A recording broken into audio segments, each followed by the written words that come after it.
Bien, vamos a seguir con la serie de Gálatas. Es una serie que nos ha retado muchísimo. Es una serie que ha sido en algunos pasajes que hemos predicado un poco gruesos, un poco difíciles de digerir, pero gloria al Señor porque hemos venido tomando esta carta y predicándola versículo por versículo de forma expositiva y continua. Y hoy viene un tema especial. La semana pasada les decía que íbamos a sacar 3 mensajes del capítulo 3 de Gálatas, pero viéndolo bien, pensándolo bien, estudiándolo a profundidad, tomé la decisión final de que fueran solamente 2 mensajes, porque hay una conexión entre los versículos que predicamos la semana pasada y 4 versículos que vamos a dejar sin predicar. Entonces vamos a ir directamente al 19 al 29.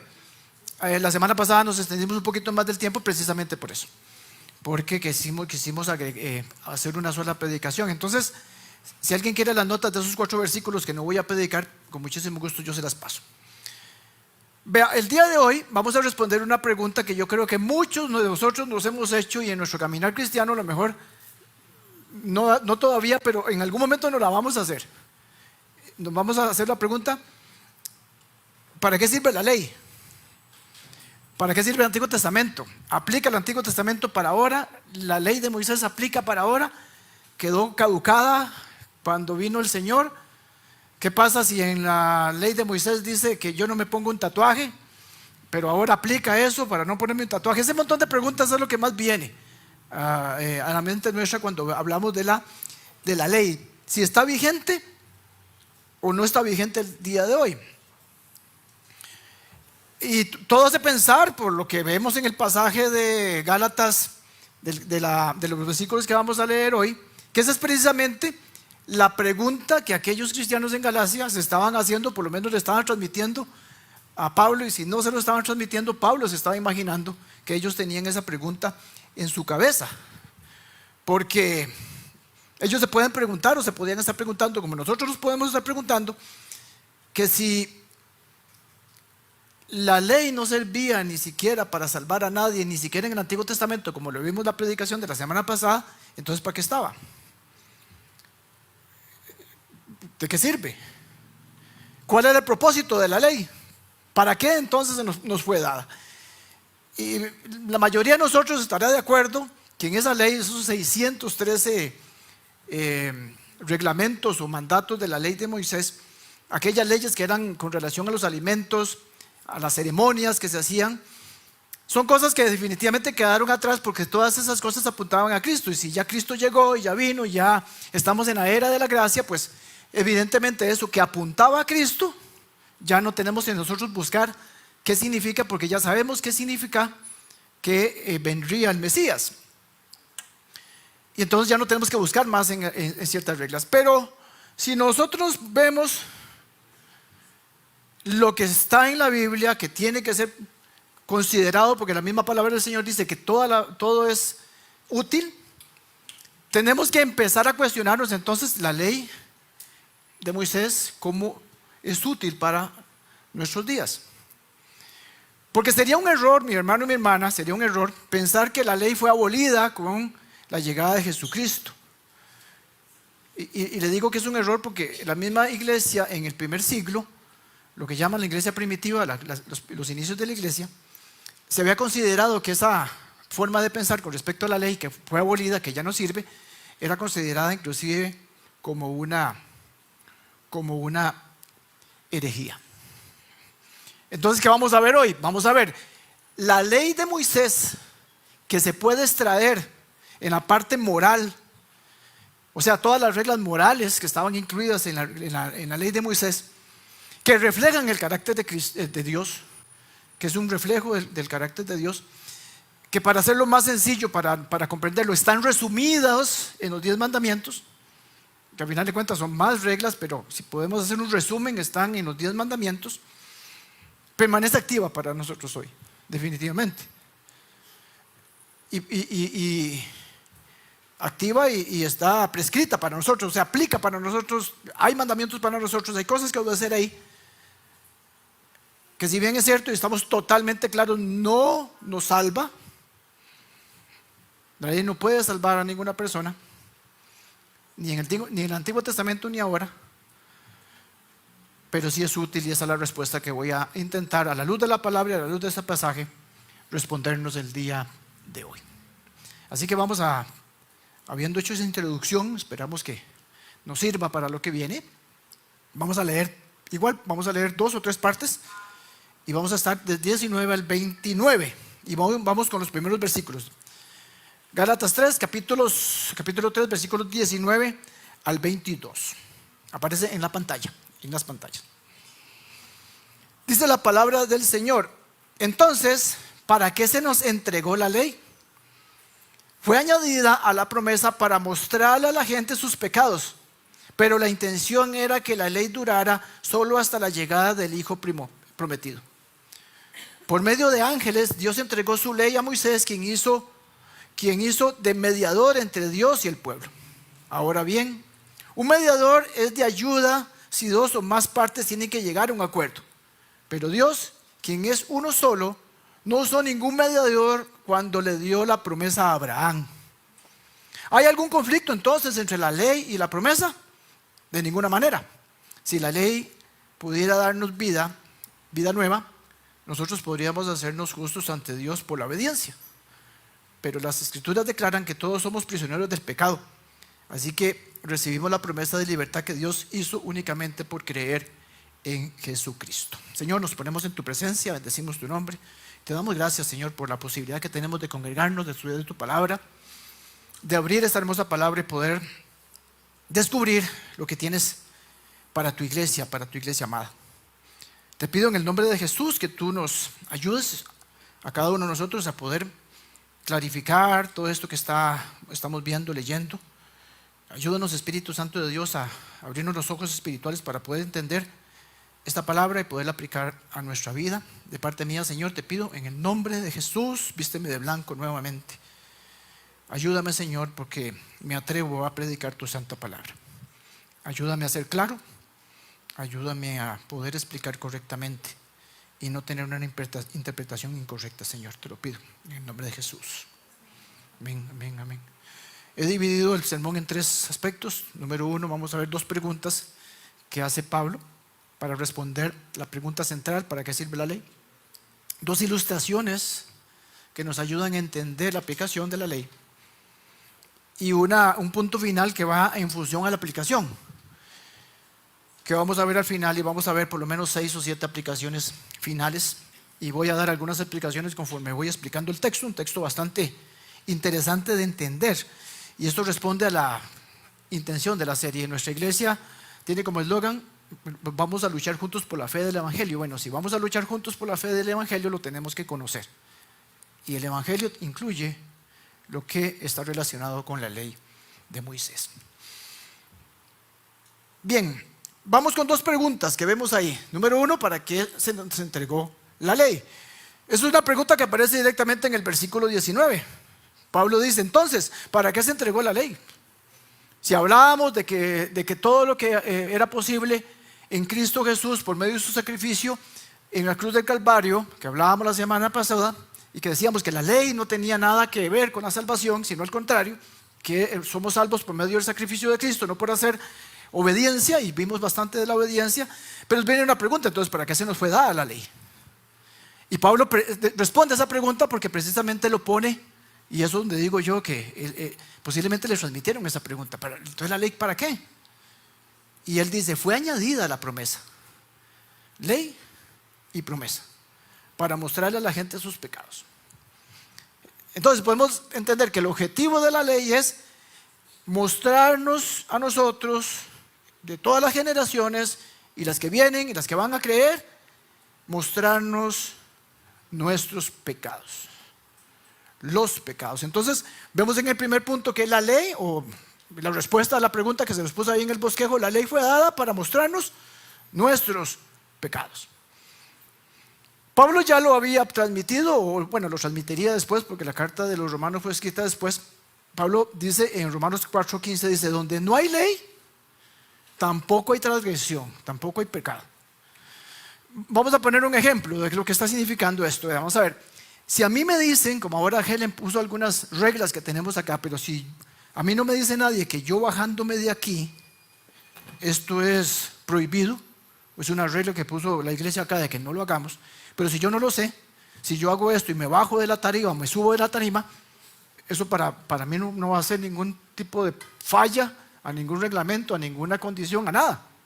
Porque yo no conozco que no se puede subir a la tarima. Pero si a mí me dicen, no se suba a la tarima y yo me subo, ahora sí soy consciente de que ese acto es incorrecto. Eso es precisamente lo que hace la ley. O sea, nosotros no podemos entender que algo es pecado hasta que nos lo digan. Y la ley nos va a decir a nosotros qué es lo que es transgresión ante el Señor. Otra forma de verlo es que la ley nos abrió los ojos espirituales porque no sabíamos que era pecado. Entonces otra ilustración puede ser que, por ejemplo, supóngase que hay un salón completo, grande, enorme, totalmente oscuro. Usted entra y no ve absolutamente nada. Y entonces usted lo ponen a caminar, camine dentro del salón. Y resulta que usted va caminando, como no ve nada, entonces se tropieza con un mueble, pega la rodilla y le duele, y entonces pega el dedo pequeño en una pata, y después se deja venir un jarrón y le cae encima y le rompe aquí la pierna, porque el jarrón hasta se rompió encima de uno, porque no está viendo. Entonces usted dice, pues suave, pero hay un montón de obstáculos, hay un montón de cosas, hay un montón de obstáculos y de cosas que me pueden a mí hacer daño, donde yo puedo tropezar, donde yo me puedo caer, donde yo me puedo herir. Pero supóngase que donde usted está en ese caos, alguien enciende las luces y usted ya ve todo. Y ve que hay sillones y sillas, y hay un piano allá y un mueble por acá. Entonces usted sabe de dónde caminar y de dónde no tropezarse y de dónde no pegar. La ley hace eso. La ley nos ilumina a nosotros los ojos espirituales y nos damos cuenta entonces cuáles son los obstáculos donde nosotros podemos chocar. Cuáles son las cosas donde podemos nosotros encontrar alguna situación de tropiezo. Es básicamente lo que nosotros podemos hacer. Otra ilustración es que nosotros podemos ver a la ley como un gran microscopio, como una lupa. Entonces supóngase que la tía Mimi agarró hasta que volvió a ver, ¿verdad? Esa mesa, y entonces está un poquillo de polvo y manchada y todo, entonces agarró un trapito, le pasó, como efectivamente hacen ellos, y les echó un poquito de líquido limpiador, y les pasó otro trapito y quedó pero lindísima esa mesa. Pero entra una persona de esas que sabe usar los microscópicos, los microscopios. Y entra una persona y saca el microscopio y empieza a ver, y dice, no, aquí hay un montón de bacterias. Y esas bacterias que inclusive hasta enferman. Y si usted hace así, dice, pues no, está limpio. Y entonces el señor profesional le dice, no, es más, aquí hay un montón de bacterias y organismos que puedan hacer a usted enfermarse y no se toque los ojos, y eso es un montón de cosas que nos dicen a nosotros. Porque la ley se convierte a final de cuentas como en un microscopio que nos hace ver lo que a simple vista no se ve. Porque la ley al final de cuentas nos clarifica, porque nosotros no podemos tener un estándar incorrecto, donde pensamos que nuestra vida está limpia, nuestra vida se ve bien, pero resulta que cuando lo comparamos con los estándares nuestros, vemos que la mesa está limpia, que nuestra vida está limpia. Pero cuando lo comparamos con el parámetro correcto, que es la palabra del Señor, la ley, nos damos cuenta que la ley es tan minuciosa, tan clara, tan puntual, que nos damos cuenta de que a la luz de la Biblia estamos cometiendo pecado. Y esa es la forma en que la ley aplica para nosotros. Mis hermanos, nosotros hoy tenemos que tener mucho cuidado de pensar que algo no es pecado porque lo estamos considerando con respecto a nuestros propios patrones. Yo no soy tan malo porque no hago esto ni hago aquello que estas personas hacen. No vaya a pensar que mi vida y la suya se ven bien y eso es suficiente para agradar a Dios. Porque cuando sacamos el microscopio o cuando encendemos la luz, nos damos cuenta que el asunto no es como nosotros pensábamos. Entonces tenemos que considerar nosotros en nuestra vida todas aquellas cosas que en la palabra del Señor están tipificadas como transgresiones y darnos cuenta nosotros que sí son, y no estar suponiendo ni buscando parámetros incorrectos. Les voy a dar solo un ejemplo. ¿Sabe que lo que dice Levítico 19:16? ¿No me cree? ¿Sabe qué dice? Que es pecado chismear. El chisme tipificado como un pecado en la ley de Moisés desde antes de que la tierra prometida fuera entregada. El chisme. Pero aquí nos acostumbramos a ver el chisme como si no fuera pecado. Entonces, vení para contarte. Y lo vemos como si fuera normal. No, pero un chismecillo. Vea, mis hermanos y mis hermanas, vea, usted comenta algo de una persona que no está presente, eso se llama chisme. Porque si usted va a decir algo y no es de bendición para nadie, no lo diga porque está chismeando, hablando de una persona. Y después Romanos 12 tipifica el chisme y lo pone a la par del homicidio. Entonces, si nosotros no sacamos el microscopio que vea nuestra vida, nos vamos a entender. Yo no sé cuántos de ustedes estaban claros de que el chisme es un gran pecado. Bueno, está al nivel del homicidio. Así que mis hermanos y mis hermanas, nosotros debemos de pedirle al Espíritu Santo que a través de la palabra, porque recuerden, muchos pensamos que el Espíritu Santo nos guía y nos sí, es cierto, pero tomando en cuenta lo que dice la palabra del Señor. O sea, el Espíritu Santo no te va a decir nada que no esté escrito en la palabra. El Espíritu Santo nos da iluminación de lo que está escrito en la palabra. No nos da más revelación. La revelación está completa y total y cerrada. Entonces no podemos decir que el Espíritu Santo me guía si no me está guiando por medio de la palabra. Entonces debemos de pedir nosotros, hermanos y mis hermanas, todos los días, yo primero, ustedes también, que el Espíritu Santo nos permita ver a través del microscopio. Ver a través del microscopio la palabra del Señor. Y que nos indique las áreas en nuestras vidas donde nos vemos bien. O donde pensamos que estamos bien, que estamos limpios, que no tenemos suciedad. Y que sea la palabra del Señor en nuestra vida útil para corregirnos, para instruirnos, para decirnos lo que está incorrecto, como dice 2 Timoteo 3, 16 y 17, ¿verdad? Porque la ley, mis hermanos y mis hermanas, la ley es útil, santa, perfecta y dada por motivos buenos, porque si el Señor da algo es porque es bueno. La ley reveló, ha revelado, está revelando y seguirá revelando el carácter de Dios y mi condición de pecado. Eso es lo que dice el 19. Siguiendo, vamos a ver algunas otras enseñanzas rápidamente para meterle un poquito de profundidad a los versículos. Dice que la Biblia, dice el 19, fue añadida a la promesa para mostrarle a la gente sus pecados, pero la intención era que la ley durara hasta que llegara el Hijo prometido. Entonces esto se llama la temporabilidad de la ley. El Mesías prometido había llegado para los Gálatas y Pablo lo estaba diciendo claramente, lo estaba enseñando y lo estaba defendiendo en los capítulos anteriores. Entonces Pablo afirma que ya no estamos bajo la ley, sino que estamos en la era de la gracia. Usted y yo también estamos en la era de la gracia. Ahora, no es que la ley de Moisés haya sido considerada obsoleta, ni había sido revocada cuando vino Jesús, sino lo que pasó es que Jesús vino a cumplir la ley, no a destruirla, porque el mismo Jesús dijo en Mateo 5 que Él no venía a destruir la ley, sino que venía a cumplirla. Entonces, ¿qué es lo que ocurre? ¿Qué es lo que pasa entonces con la ley a la hora de que llega Cristo Jesús? Que la ley de Moisés ya no es nuestra base para acercarnos a Dios, que lo era en el Antiguo Testamento. Entonces, por eso significa que es temporal. Ahora estamos bajo la era de la gracia de Dios y la ley no nos condena, porque vivimos en la gracia de Dios.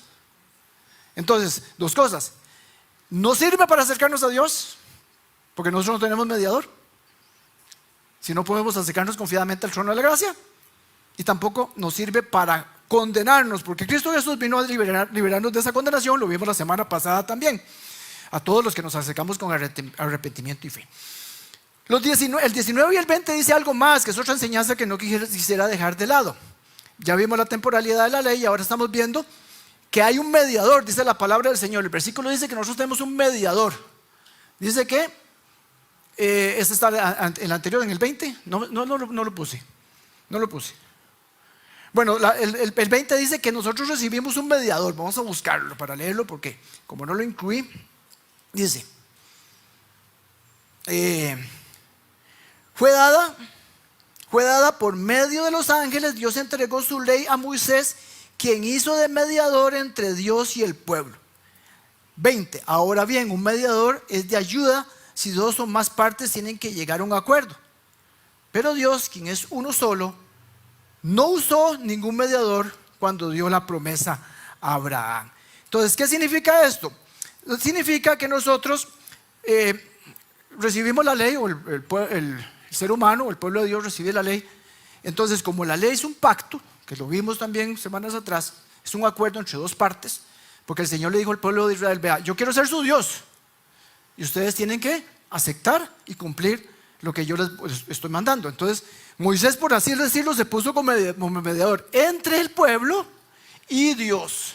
Entonces, Dios le da la ley a Moisés, se la explica, le da revelación por medio del Espíritu Santo, y él tiene una labor que es mediar y entregar la ley al pueblo. Entonces ese proceso de mediación estuvo presente en el Antiguo Testamento. Entonces ya nosotros, lo que dice Pablo acá, nosotros no necesitamos un mediador, porque nosotros podemos acercarnos confiadamente por medio de Cristo Jesús. Entonces la ley, como era un acuerdo, por decirlo así, como un pacto bilateral, sí tenía que tener una persona que pudiera hacer posible ese pacto. Pero la salvación en Jesús fue recibida por fe y cumpliendo una promesa. Por eso Pablo habla de que la promesa, y ahora lo vamos a ver, que no chocan las dos, la promesa estaba dada desde Abraham, que seríamos salvos por medio de la fe. Y lo vimos en la semana pasada también en Génesis capítulo 12. Entonces, mis hermanos y mis hermanas, ¿qué aplica para acá? Nosotros no necesitamos un mediador, no necesitamos un sacerdote. Usted no necesita un pastor para llegar a los pies de Cristo, para llegar al trono de la gracia. Usted necesita creer, haberse arrepentido, creer en Cristo Jesús para llegar directamente a Él. Y Él es una promesa de Él que está desde el Antiguo Testamento, que podemos recurrir a Él en arrepentimiento y en fe. Entonces también eso es importante que lo repasemos, porque Pablo lo recuerda a los Gálatas y nos lo recuerda a nosotros. Hay una segunda pregunta que aparece ahí, que también es explícita. ¿Es la ley contraria a la promesa? Dice el 21, ¿hay algún conflicto? ¿Hay un choque entre la ley de Dios y las promesas de Dios? Y Pablo, muy paulino, lo escuchamos mucho, lo leemos mucho en las cartas de Pablo: de ninguna manera. Porque dice Pablo, si la ley pudiera darnos vida, no nos da vida. Si nos pudiera dar vida, nosotros podríamos hacernos justos ante Dios por obedecerla. O sea, Pablo está diciendo: vea, la ley no nos salva y no la podemos cumplir. Yo creo que Pablo lo que dice es que, porque si leemos el pasaje detenidamente nos damos cuenta que Pablo lo que está haciendo es, se vea la forma en que yo les voy a mostrar de que no choca, de que no hay conflicto entre promesa y cumplimiento entre ley y promesa, es responder para qué sirve la ley, para qué sirve, o qué significa, o qué propósito tenía la promesa y qué propósito tenía la ley. Y él dice: ve, como son dos propósitos, ve que no chocan, porque tienen propósitos diferentes. Entonces, ¿cómo fue y para qué fue traída la ley? Ya lo vimos: para mostrarnos nuestros pecados. ¿Y la promesa para qué vino? ¿Por qué viene la promesa? ¿Y por qué consideramos que la promesa está sobre la ley? Por mucho, totalmente. La promesa es de salvación, y la promesa viene por la imposibilidad de todo ser humano de cumplir la ley.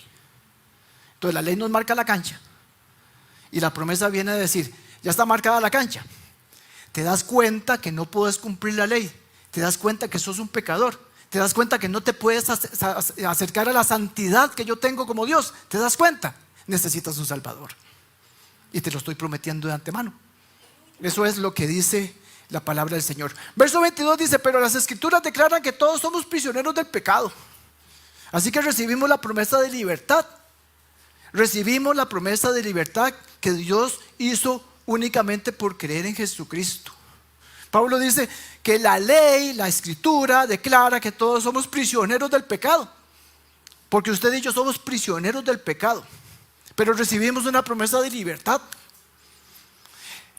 Cuando el pueblo de Israel sale de Egipto y sale de la esclavitud de Egipto, estaba apuntando precisamente a esa libertad, a esa promesa de libertad que vamos a tener en Cristo Jesús.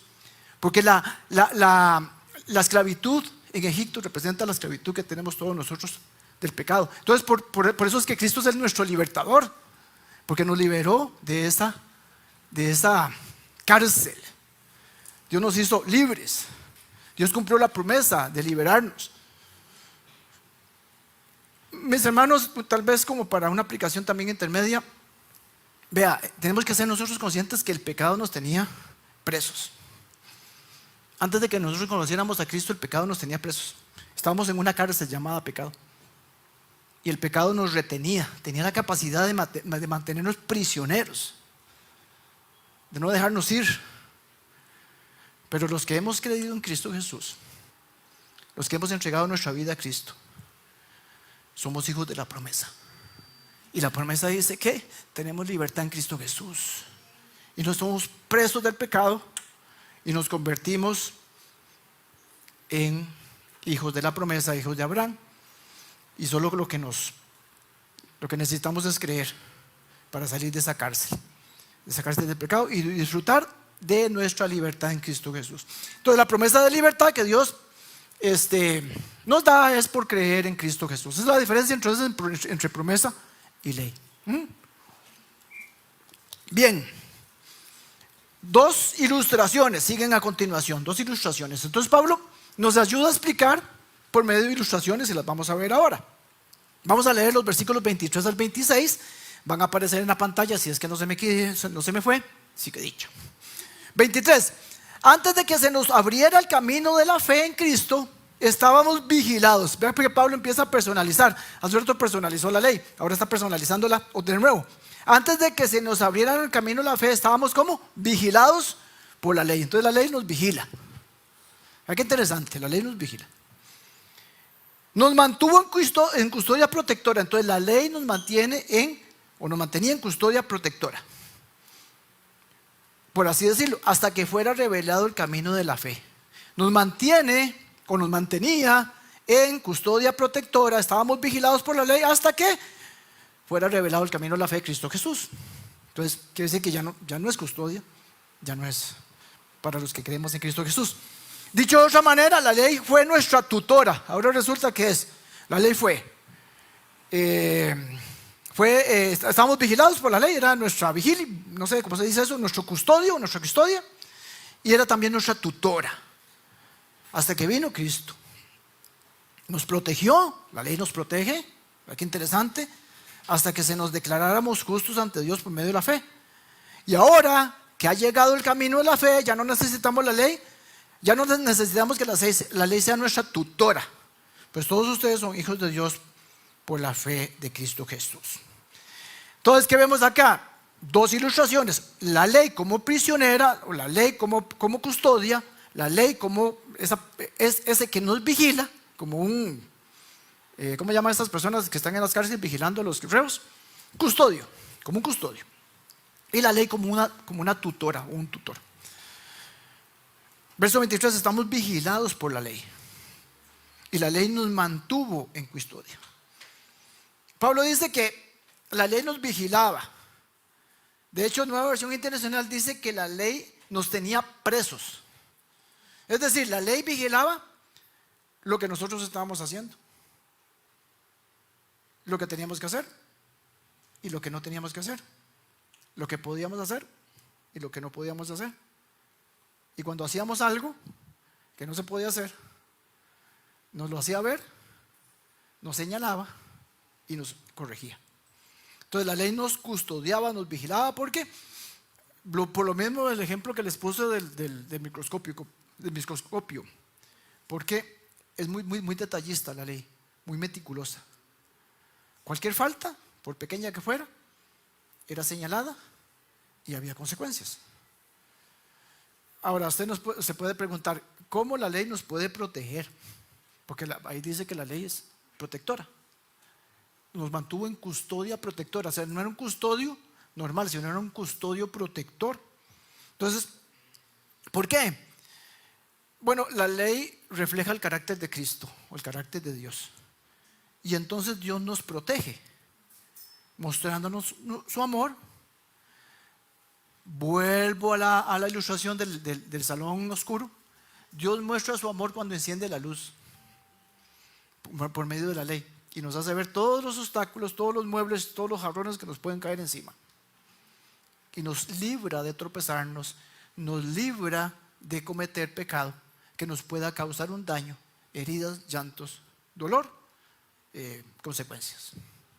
Entonces nos protege porque nos enciende la luz, nos abre nuestros ojos espirituales y podemos entender lo que es malo y lo que es bueno. La ley nos protege porque nos muestra una mejor forma de vivir. De hecho, las leyes morales del mundo, del ser humano, muchas están regidas precisamente de la ley de Moisés. Nos libra de consecuencias. Y mis hermanos y mis hermanas, vean, Dios quiere que usted y yo nos demos cuenta del pecado. Porque si no, nosotros no sabemos que somos pecadores y no sabríamos que vamos a una eternidad en el infierno. Pero el Señor nos protege porque nos ilumina el entendimiento, nos damos cuenta que somos pecadores, nos dice claramente: no puedes llegar al cielo porque no puedes cumplir la ley, no puedes presentarte ante mi santidad, pero nos muestra el camino, que es la promesa, que es la salvación en Cristo Jesús. Y por eso la ley es protectora y nos muestra el amor, y el amor de Cristo, el amor de Dios. La ley es una tutora, y hay muchas traducciones. Me parece que Reina Valera y otras más dice que es un ayo. Verso 24 dice: de otra manera la ley fue nuestra tutora, nuestra ayo, hasta que vino Cristo. Fue tutora hasta que vino Cristo, según la ilustración que usa Pablo. Pablo nos intenta entender cómo funciona la ley a nivel de tutor o tutora. Esa palabra ayo en el original es importante porque Pablo la toma de una figura que existía en la época en el Imperio Romano, en la parte donde estaba Pablo, donde estaba Pablo enseñando a las iglesias de Galacia, la zona de Galacia, que era griego. Esos griegos tenían, y de hecho en el Imperio Romano, los romanos también lo tenían, una figura que las familias que tenían plata podían contratar a un ayo. Un ayo era un tutor. Ese tutor era el que estaba con los hijos desde niños hasta la adolescencia. Cuando ellos estaban ya creciditos, ya no tenían necesidad de un tutor. Era, digamos, maduros para seguir adelante. Entonces ese ayo era un tutor, pero no era el tutor que enseñaba las clases, porque había lugares donde ellos aprendían digamos, las cosas me imagino, filosofías y esas cosas que se les enseñaba. Pero ese ayo acompañaba al chico, lo llevaba a los lugares de enseñanza, los traía de vuelta, les daba disciplina, tenían la responsabilidad de educar a esas personas, inclusive como lo hacía un padre. Y esa persona tutora vigilaba, estaba atenta de que cumpliera las reglas, que fuera disciplinado y que ese chico fuera educado en ese proceso de crecimiento entre niñez y adolescencia. Entonces casi que se encargaba de como una labor de padre, ¿verdad? Pero no era el papá. Entonces esa ilustración Pablo la toma porque nosotros tenemos en la ley esa misma figura de tutor que nos lleva, nos protege, nos cuida, nos instruye, nos disciplina hasta cuando llegara Cristo. Y ahí ya pierde ese uso. Y notemos algo interesantísimo, ¿verdad? Porque el ayo no era el papá. El ayo no dio vida. El que le dio vida al chico era el papá y la mamá. Y el ayo nada más instruía, cuidaba y se encargaba de que tuviera de un crecimiento en rectitud.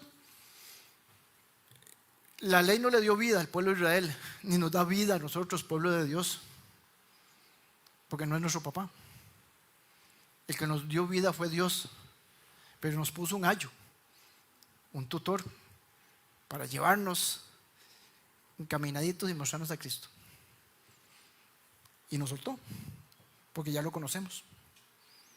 Entonces nos guía, nos instruye, nos protege, nos cuida de que no nos equivocáramos, no tropezáramos. Pablo ahora se refiere al versículo 25 y dice: y ahora ha llegado el camino de la fe. Ya no necesitamos que la ley sea nuestra tutora. Ya no. Pues todos ustedes son hijos de Dios. Entonces, ahora que Cristo vino, ahora que llegó la gracia, la era de la gracia de Dios, ahora que vivimos en Cristo, por su gracia, por su misericordia, ahora quedó totalmente demostrado, ampliamente demostrado, que la salvación es por fe. Y entonces ese tutor, ese ayo, ya no lo necesitamos. Quedó atrás. Ya no es necesario, como ese chico cuando llegaba y decía: ya llegué hasta aquí, ya no es necesario el tutor, el ayo. No es que lo cumplamos por edad, pero sí lo cumplimos por conocimiento de la verdad que es Cristo Jesús y su sacrificio para salvación de todo el que cree.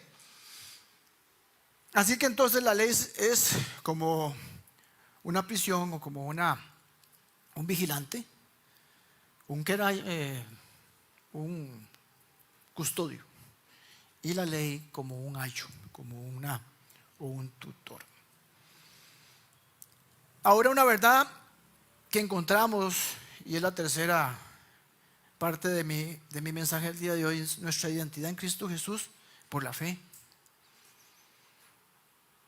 Verso 27 al 29. Esta es la aplicación final y todo apunta a este versículo. Entonces ahí vamos a desarrollar las aplicaciones finales. Es como la semana pasada, ¿verdad? Que el primer versículo era realmente la aplicación, y entonces empezaba a desarrollar toda una explicación Pablo y ¡pum! Para referencia al primero. Ahora es al revés. Empieza a explicar. Todo esto que vimos lo empieza a explicar para apuntar en estos versículos finales. ¿Ok? Entonces, habiendo hecho esta explicación, leo Gálatas 3, 27 y 29. Y todos los que fueron unidos a Cristo en el bautismo se han puesto a Cristo como si fuera ropa nueva. Pablo sigue insistiendo en ilustrar y personalizar. Ahora personaliza que Cristo Jesús, cuando llega a nuestras vidas, es como un traje. Entonces dice: los que fuimos unidos a Cristo por el bautismo. No voy a entrar en mucho detalle, pero es evidente que Pablo no está hablando del bautismo en agua, ¿verdad? Porque el bautismo en agua no nos hace salvos, ni nos hace nacer de nuevo, ni nos hace hijos de Dios. El bautismo por el Espíritu Santo es el que nos hace nacer de nuevo.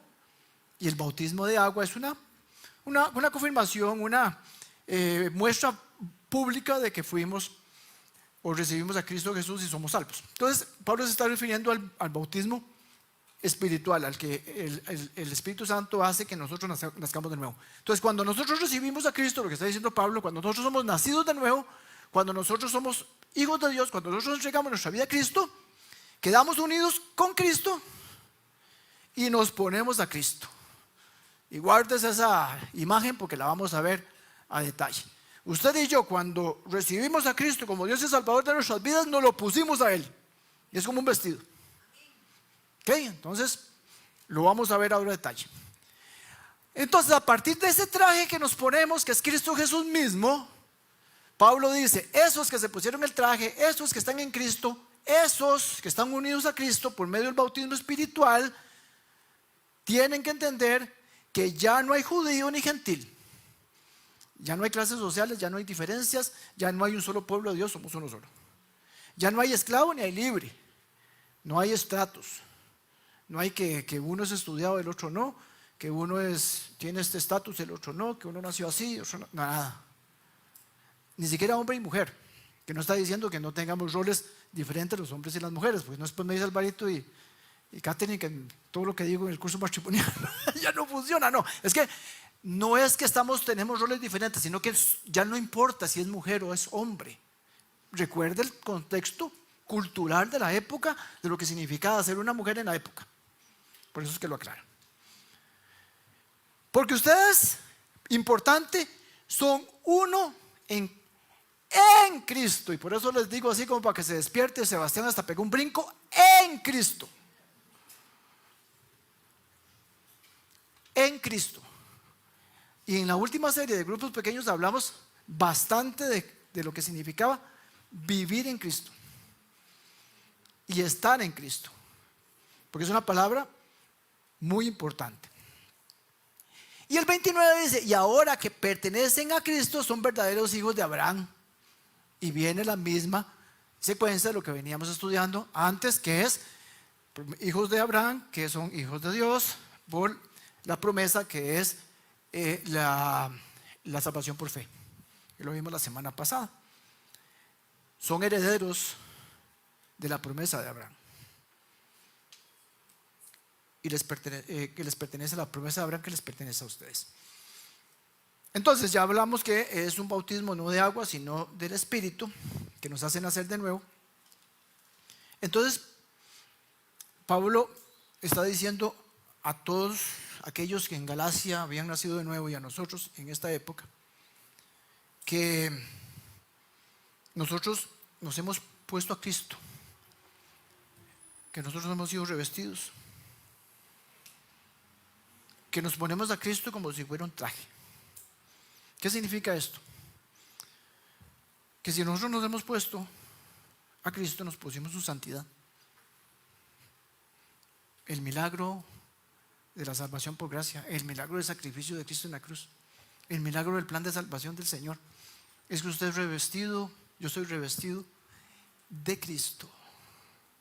Y entonces yo me he visto con su santidad. Y usted se viste con su santidad. Y los méritos que sí cumplió Cristo al cumplir la ley, usted se los pone. Y entonces yo me presento delante del Señor con la santidad de Cristo y con los méritos de Cristo de haber recibido, de haber cumplido la ley. Y me presento delante del Señor, mi Dios, el día en que yo me presente a Él, le va a decir: este es mi Hijo amado en el cual me complazco. Porque estoy revestido de Cristo. Porque si yo no tengo ese vestido de Cristo, el Señor no me va a decir: ese es mi Hijo amado en el cual me complazco. Porque Él no se complace de nosotros, porque somos pecadores. Se complace de nosotros cuando nosotros somos revestidos de Cristo. Porque nosotros por nuestras propias formas no podemos hacer nada. Vean, mis hermanos, vean, cuando usted y yo nos presentamos delante del Señor, y supóngase como la ilustración de la semana pasada que les dije, que supóngase que usted se presenta delante del Señor y el Señor le dice: vea, ¿cómo usted puede llegar aquí al cielo para vivir una eternidad conmigo? Y si usted dice: vea, yo estoy llegando aquí porque yo creí. Si usted dice: porque yo acepté al Señor. O si usted dice: porque yo le entregué mi vida a Cristo. Malísima, mala tuya, como dice David, mala mía, mala suya. Usted se presenta delante del Señor y dice: vea, ¿cómo puede usted entrar acá? Porque Cristo hizo lo que yo no podía hacer. Entonces no hable en primera persona, hable en segunda persona. Fue Cristo. ¿Por qué llegó acá? Mi Dios, mi Señor, porque tu Hijo me prestó como un vestido su santidad, sus méritos, su amor, todo lo que es Él. Y yo aquí vengo con un traje que me hace ver como tu Hijo precioso. Eso es lo que pasa con la santificación por gracia. Porque no somos nosotros.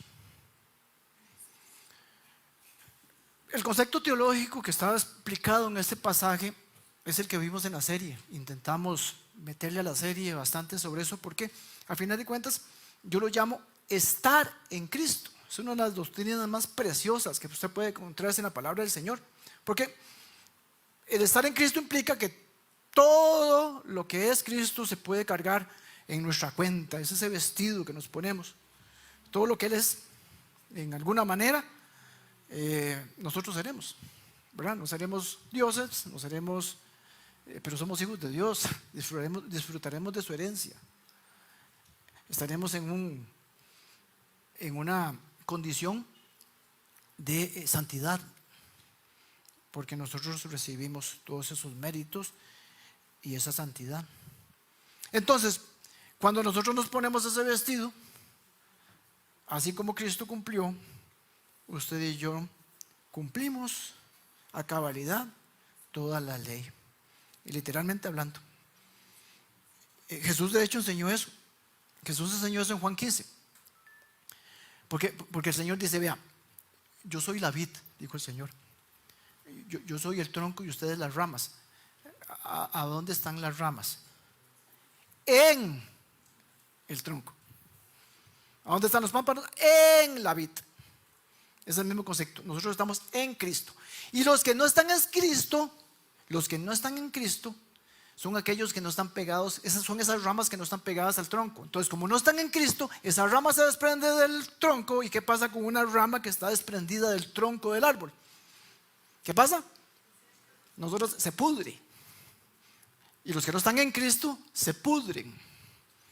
Los que no están en Cristo son esa rama seca que se echa al fuego. Amén. Vean, mis hermanos, mis hermanas, vean. Nada de lo que Dios quiere que usted haga, que yo haga, que está en su palabra, en su voluntad perfecta. Nada de lo que Dios quiere que usted haga y nada de lo que Dios quiere que usted sea es posible. Nada de eso va a ser posible si usted y yo no estamos en Cristo. Entonces no podemos nunca lograr ser la persona que Dios quiere que seamos, ni hacer la perfecta voluntad de Dios. No lo vamos a lograr si no estamos en Cristo, si no tenemos ese traje puesto. Así básicamente lo podemos recibir. Separados de mí, no podemos hacer nada. Eso nos lo enseñó nuestro Señor Jesucristo, nuestro modelo a seguir. El verso 28 dice que ya no hay judío ni gentil. Bueno, ahorita lo hablé un poquito, lo repaso nada más. Estar revestidos en Cristo implica que no hay judío ni hay gentil, no hay esclavo ni libre, no hay hombre ni mujer, porque todos somos uno. En muchas palabras, cuando usted se presenta delante del Señor y está en Cristo, Dios no está viendo si es mujer o es hombre, si tiene plata o no tiene plata, si recibió el evangelio cuando era niño, o si lo hizo cuando es mayor, si se discipuló o no se discipuló. Él no está viendo eso. Él dice, yo veo uno solo, porque no importa, es uno solo, yo los veo iguales a todos, ¿verdad? Porque nosotros somos, inclusive somos el pueblo de Dios, somos un solo pueblo. Entonces no hay gentil, no hay indonesio, ni nicaragüense, ni panameño, ni costarricense, no hay nada, solo somos un pueblo. Cristo nos unió por medio del sacrificio en la cruz del Calvario. Entonces ya no importa si usted tiene un nivel social o económico diferente, ni el color de la piel, no importa el estatus, no importa las diferencias que podamos usted tener acá o con cualquier otro hermano en Cristo. Y el verso 29 nos dice, los que estamos en Cristo realmente somos verdaderos hijos de Dios y verdaderos hijos de Abraham, porque recuerde que él, como viene toda la temática de que los hijos de Abraham son los descendientes genuinos, digamos, de sangre. Entonces los verdaderos hijos, descendientes de Abraham, que ellos pensaban que eran el pueblo de Dios escogido porque venían de Abraham, eso olvídese. Los verdaderos hijos de Dios son los que creemos en Cristo Jesús y nos une la promesa de la fe, del sacrificio de Cristo y la salvación por su sacrificio. Entonces somos hijos de Dios y somos herederos de toda esta promesa. Y la misma promesa que Dios le había hecho a Abraham, pues está vigente, está activa y nos la da hoy a nosotros. Entonces Pablo básicamente si pudiéramos resumir, y yo creo que hay una lámina adelante,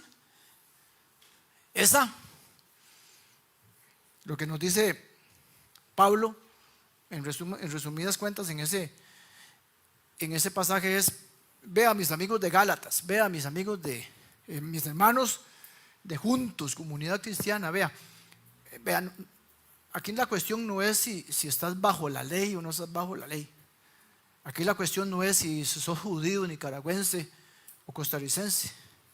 Aquí la cuestión no es si eres esclavo o libre, si eres gerente o eres chofer de una empresa o si eres lo que fuera. Aquí no es si tienes dinero o no tienes dinero. Aquí la cuestión no es si estudiaste o no estudiaste, si cantas bonito o no cantas bonito, si servís a la iglesia o no servís a la iglesia. Aquí no es la cuestión si sos maduro o sos niño espiritual porque estás creciendo. Aquí no se trata nada de eso. Aquí no es cuestión de eso. No es cuestión de si soy esclavo o libre. La única cuestión acá es si estás en Cristo o no. Si eres de Cristo y estás unido a Cristo y vives una vida en Él y para Él. Esa es la cuestión. Y esa es la conclusión del mensaje. Y toda esa explicación nos lleva a eso. Una vida en Él por la promesa hecha desde tiempo atrás y por el sacrificio que el Señor hizo en la cruz del Calvario. La aplicación, para ya terminar, la aplicación final, ¿de qué se trata eso? Porque si todo va apuntando a que somos nuevos en Cristo, a que nos hemos puesto ese vestido que es Cristo mismo, a ese punto donde nuestro pecado está cubierto por la santidad de Cristo, que nuestra incapacidad de cumplir la ley, ahora no, ahora el Señor nos ve como que tuvimos los méritos suficientes para poder cumplir la ley por ese traje que se llama Cristo Jesús en nuestras vidas. Entonces, si esa es la cuestión, la pregunta para usted y para mí, la que tenemos que hacernos es: ¿estoy viviendo como esa persona que ha sido revestido en Cristo? ¿Estoy viviendo como esa persona que por el sacrificio de Cristo, que costó muchísimo, vive como aquel que se puso a Cristo como un vestido? Mi vida refleja eso. El costo que pagó Cristo en la cruz del Calvario es valioso para mí como para yo vivir una vida en Cristo. Mi vida cristiana, yo la vivo en Cristo. Y ese es el llamado para mí, para usted: vive en Cristo. Este pasaje, Giovanni, vive en Cristo. Y mis hermanos y mis hermanas, a ustedes les digo: vivan en Cristo. Pónganse en el traje, o sea, no pónganse en el traje, ya Dios se lo puso a ustedes. Entiendan que ustedes están revestidos de Cristo. Entiendan que ustedes están pegados al tronco. No son ramas que se puedan podrir. Usted y yo somos ramas que estamos pegados al tronco. Entonces esa rama da fruto, florece, se ve verde, viva, y produce ese fruto que Dios quiere que produzca. Entonces, como dice Gálatas 3:27, vive como un revestido en Cristo. Vive como lo que eres, una persona que está revestida en Cristo. Si has recibido a Cristo, entienda que tiene el privilegio de estar en Cristo. Y el que está en Cristo, mis hermanos y mis hermanas, te hace o le hace ser también linaje escogido, real sacerdocio y nación santa. Y la palabra de Dios dice que si estamos en Cristo, somos justificados, Romanos 8:1, santificados, 1 Corintios 1:12, llamados, 1 Corintios 1:19, recibimos vida, Efesios 2:5, hechos nuevas criaturas, 2 Corintios 5:17, adoptados, Juan 1:12, elegidos, Efesios 1:4-5. Ahora se los paso si quieren, para que los que me pidan, pues se me olvida. Vive en comunión con Dios. Si ese traje te permite tener comunión con Dios, ya no necesitas un intermediario.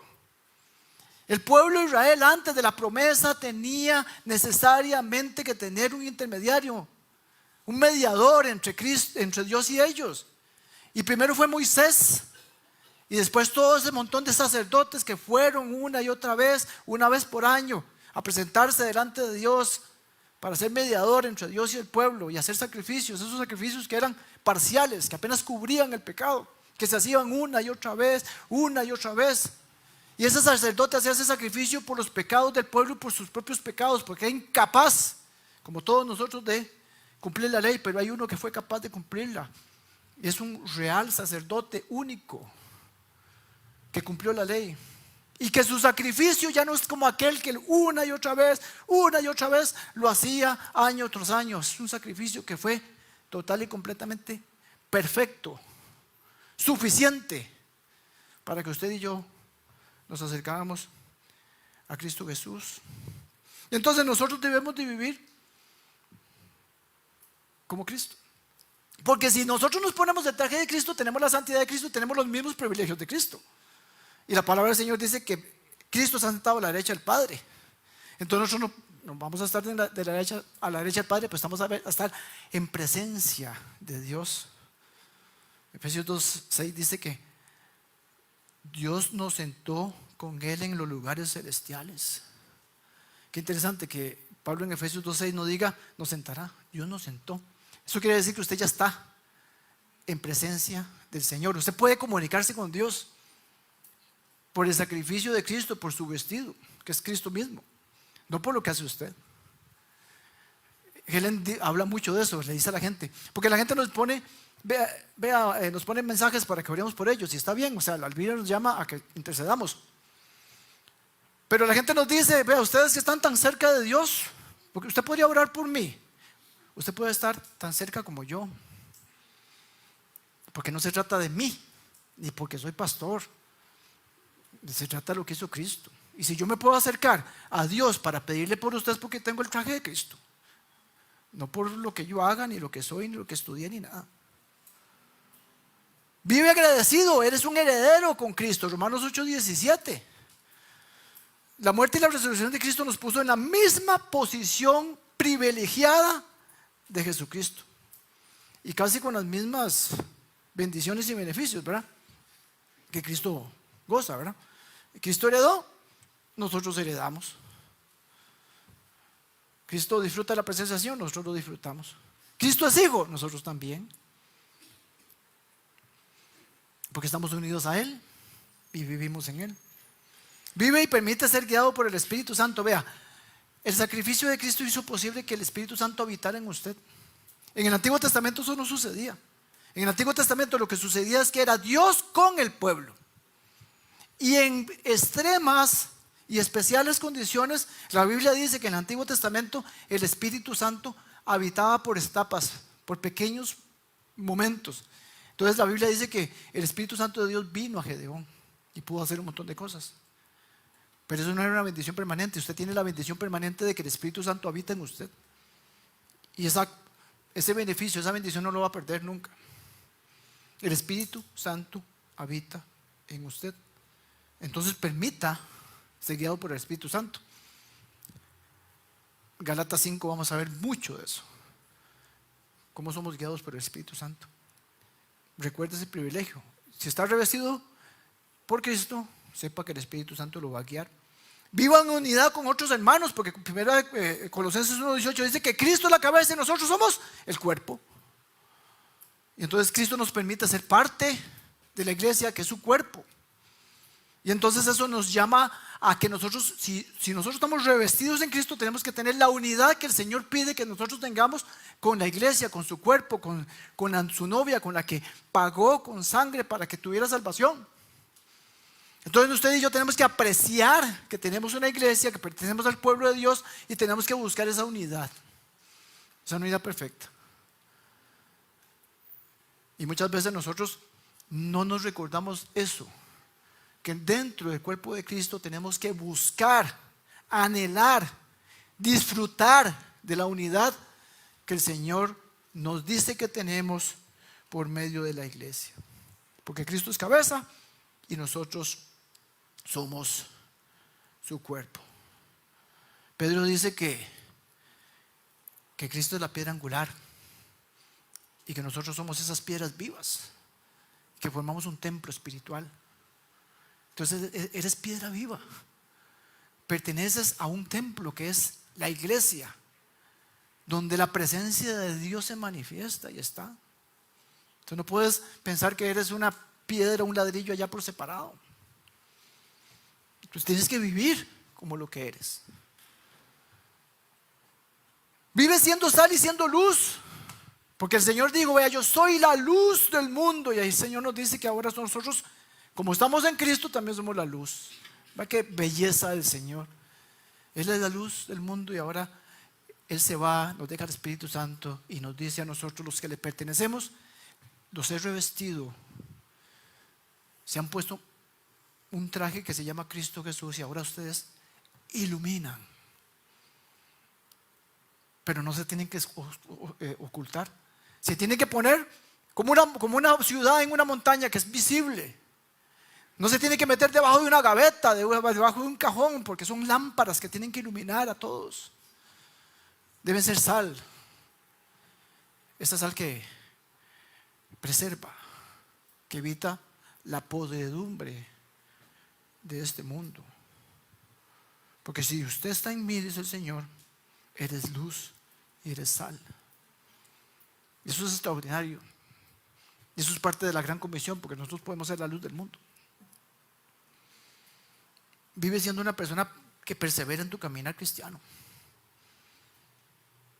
Que si se cae se levanta.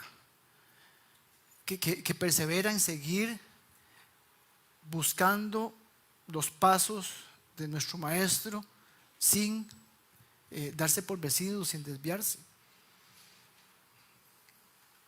Porque el Señor nos permite perseverar hasta el final. Porque así como Cristo perseveró, nosotros podemos perseverar, dice 2 Tesalonicenses 3:5. Mis hermanos, nosotros tenemos que tener esto claro. Lo que la ley nos sirve hoy es para que nosotros apuntemos a Cristo y a la cruz del Calvario. Porque la ley nos va a decir, vea, usted es un pecador. La ley nos va a decir, usted es un pecador, no va a poder cumplir la ley porque vea lo que le estoy poniendo, no lo vas a cumplir, nunca lo has cumplido. Y la ley te va a decir, necesitas un Salvador porque estás perdido. La ley te va a decir, necesitas un Salvador, necesitas confiar en la promesa que dice Abraham, que por la fe eres salvo, porque es imposible llegar a Dios si no es por medio de Cristo Jesús. Con esa actitud, mis hermanos y mis hermanas, de entender, la semana pasada viéramos a la cruz y gracias al sacrificio que hizo Cristo en esa cruz, hoy les digo, pongámonos ese traje o no, seamos conscientes de que tenemos ese traje que es Cristo mismo y vivamos como esos que hemos sido llamados de la oscuridad a su luz admirable. Amén.